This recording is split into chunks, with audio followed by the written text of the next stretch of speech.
President Kailan, President Bayonis, President Riboskitia,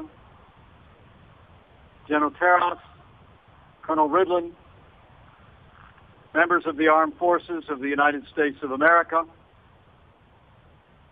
members of the Armed Forces of Estonia, the United Kingdom, and France. It is my great honor to be here at the Defense Forces headquarters of the great nation of Estonia. And to all of you, I bring greetings from the leader of the free world, the President of the United States of America, President Donald Trump. The President personally sent me here to this place at this time to thank all of you who stood up and stepped forward to protect this alliance, to protect our values, to stand in the gap for our way of life. Before me today is the enhanced forward presence, the embodiment of the NATO alliance. Free peoples from free nations, standing together as brothers and sisters in arms. The good book tells us if you owe debts, pay debts. If honor, then honor. If respect, then respect. And I stand before you today to pay a debt of gratitude, honor, and respect to each one of you on behalf of the President of the United States of America and the American people. You are the best of us, heroes all. And you are here, including the Americans among you so far away from home, because the United States and Europe are bound together by history, a time-honored alliance, and the abiding oath of friendship.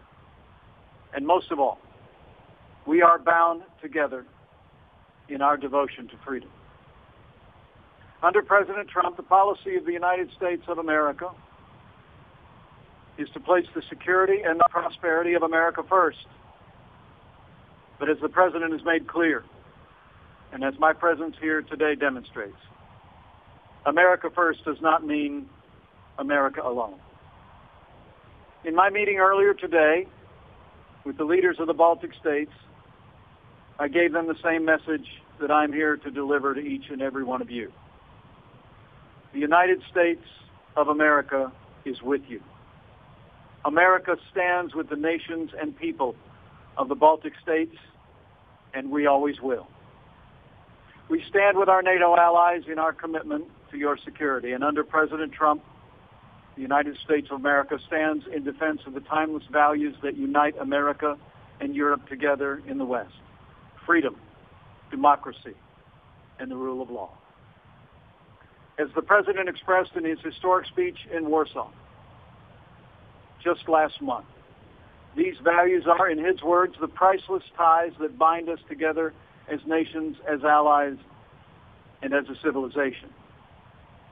Western civilization is a beautiful mosaic of diverse, free nations and peoples, each with their own unique and special histories, cultures, languages, and traditions, all of which deserve to be recognized, cherished, and protected. And Estonia, Latvia, and Lithuania are sterling examples of our civilization's vitality and commitment to freedom. Next year marks the 100th anniversary of the birth of freedom in the Baltic states. You've clung to that birthright ever since, even in the face of those who would take it from you. For the better part of this last century, your nations were locked behind the Iron Curtain. That communist regime personified everything free peoples reject. It sought to eradicate your identity, your traditions, your language, the very essence of who you are, the cherished ties of family and faith. But through all the decades of brutal occupation, I'm proud to say the United States of America never accepted the illegitimate claims of the Soviet Union on your three Baltic states. Your perseverance inspired free nations around the world, and it was our honor to stand with you. It is no coincidence or accident of history that it was right here in Tallinn that some of the very first cracks in the Iron Curtain first appeared. You had preserved your memory of the past as the foundation of your future. You kept the flame of freedom alive in your hearts. It was only 30 years ago that more than 300,000 Estonians began to gather together to sing the songs of your land and your people. As in the days of Hezekiah, the singers sang, and soon your culture and your nation were renewed. Shortly thereafter, your brothers and sisters in Latvia and Lithuania joined the chorus of a singing revolution.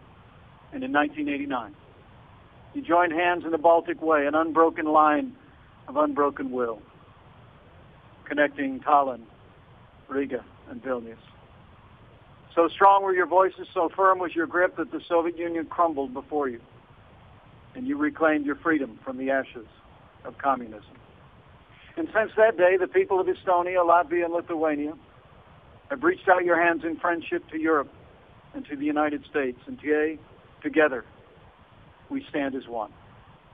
The United States and Europe are stronger together than we will ever be apart.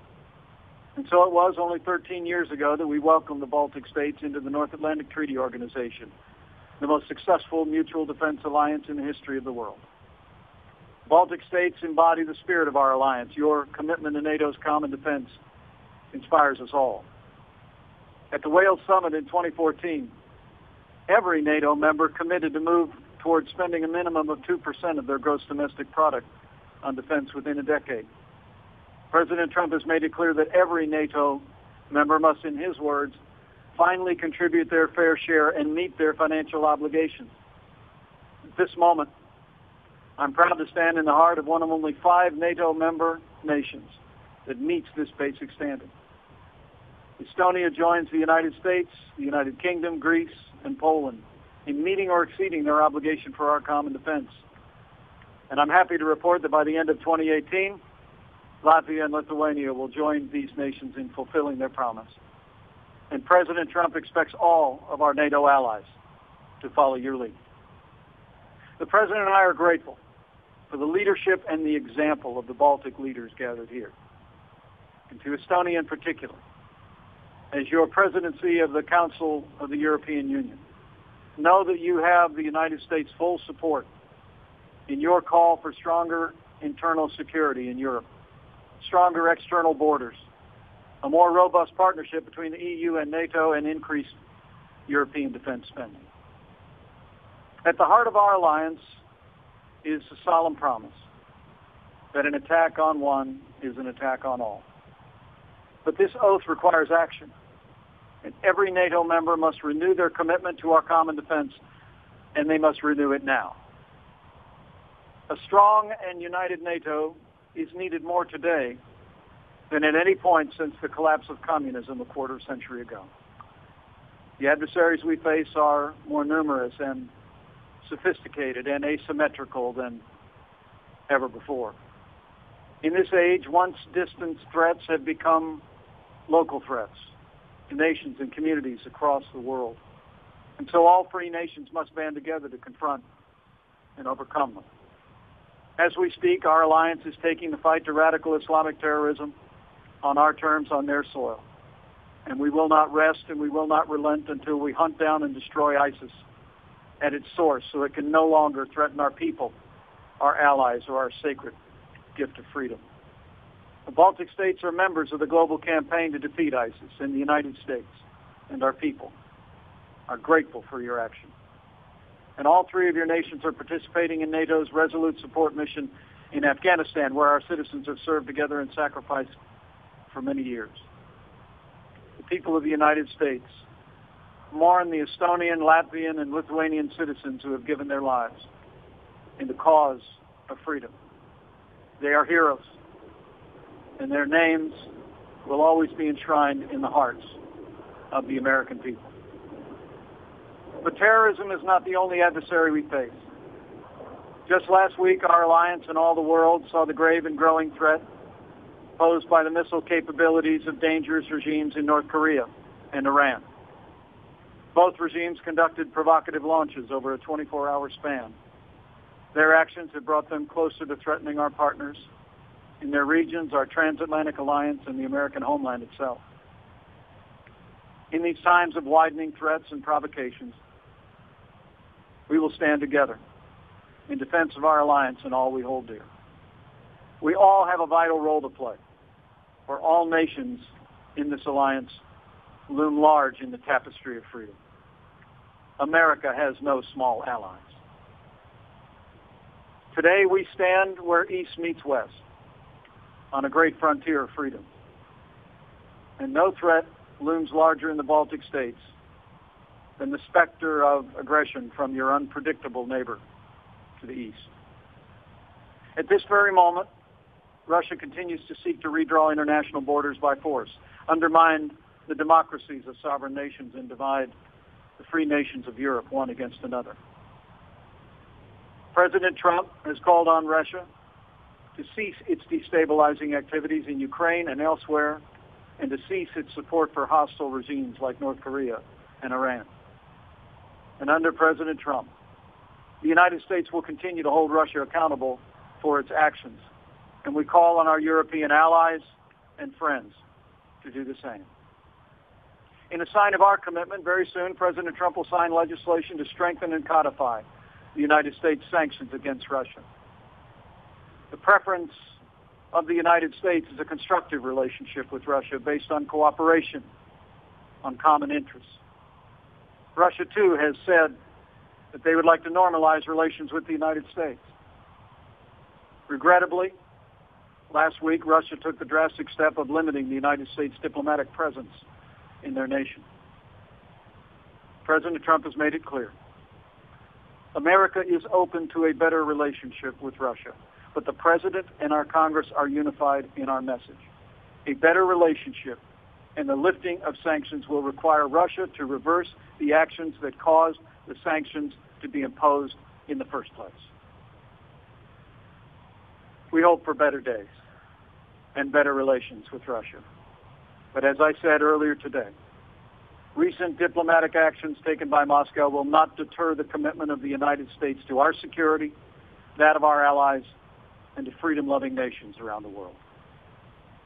And be assured, the United States rejects any attempt to use force, threats, intimidation, or malign influence in the Baltic states or against any of our treaty allies.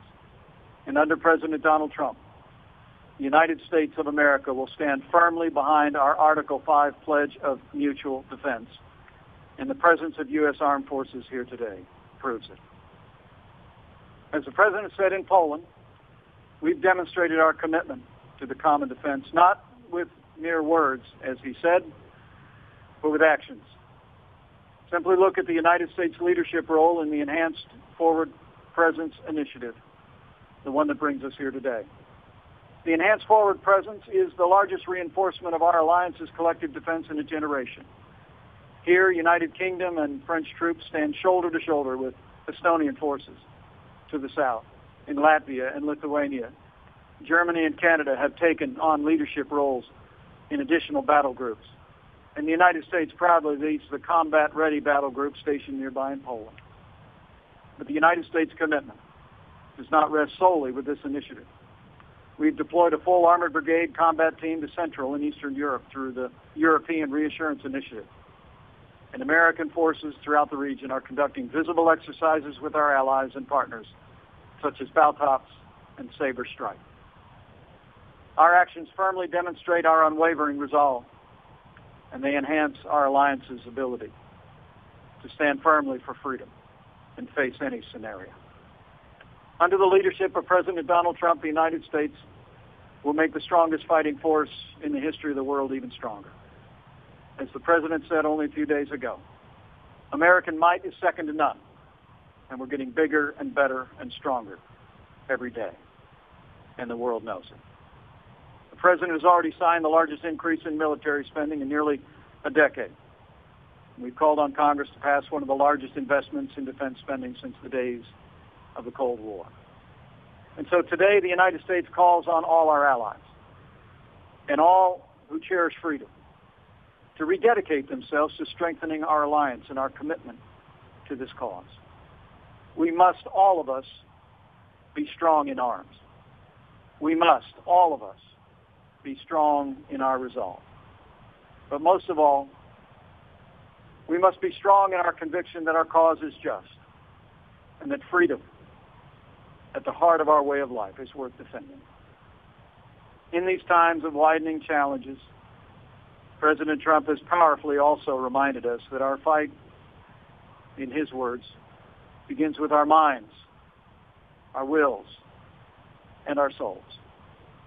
So let us steel our minds, strengthen our will, and refresh our souls. For if we do, as our president promised, the West will never, ever be broken. Our values will prevail, our people will thrive, our civilization will triumph. This, then, is our cause. It is why NATO exists. It is why Estonia, Latvia, and Lithuania have united with Europe. And it's why the United States stands with you, today and always. The United States is now and will always be your greatest ally and your surest friend. And I have faith. Faith that our alliance will grow stronger and our friendship will deepen, because I have faith that we do not walk alone. In these times of greater challenges, I urge the people of Estonia and the Baltic states and all who cherish freedom to have that faith. For as the old book tells us, where the Spirit of the Lord is, there's freedom. My friends, ours is a shared future, a future of security, a future of prosperity, and ours is a shared future of freedom. United in this great community of nations together in the West. And so today I say with confidence, with the courage of the people of Estonia, Latvia, and Lithuania, with the partnership of all of our allies, with the armed forces of the United States of America, and with our Commander-in-Chief, President Donald Trump, and with firm reliance on Almighty God, I know the future of freedom in these lands and around the world is brighter than ever before, and we will meet that future together. Thank you. God bless you. God bless Estonia, Lithuania, and Latvia, and God bless the United States of America.